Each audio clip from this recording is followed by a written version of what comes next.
Haleluya. Haleluya. Vita vya kiroho vinapoingia katika akili, tunavishinda kwa neno. Tunavishinda kwa neno. Adui anakuambia utakufa, utaishi. Wewe unamshinda kwa neno, unamwambia hakika sitakufa, ili niendelee kutangaza wema wa Bwana.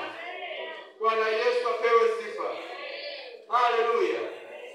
Ukikosa maarifa ya neno la Mungu, ni rahisi kupotea. Haleluya. Mfano, mtu anaweza kuchezea akili yako kwa sababu amegundua huna maarifa ya neno la Mungu. Akakuingizia tu ujinga fulani, ukaondoka kwenye reli.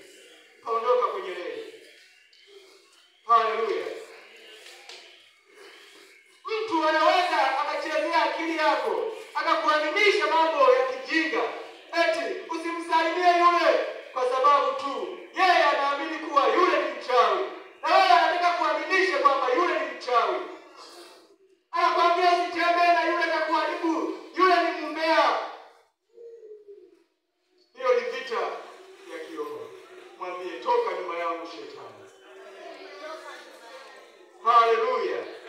Haleluya. Haleluya. Kwa hao ukiona mtu wa namna hiyo, ni wakala wa shetani. Bwana Yesu apewe sifa. Haleluya.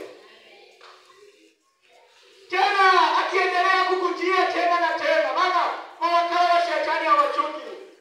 Wewe unaweza kuchoka kumtumikia Mungu, lakini wao hawachoki. Wanafanya kazi usiku na mchana. Tena wako active kwenye mambo yao. Anakuja tena na kusisitizia. Anakuambia, achana na yule mtu atakuua. Achana na yule mtu ni mchawi. Mwambie mshinde kwa neno, maana tayari unao maarifa. Mwambie hakuna uchawi juu ya Israeli. Haleluya. Haleluya. Kwa vita ya kiroho lazima tuishinde. Haijalishi imepitia kwenye akili zetu au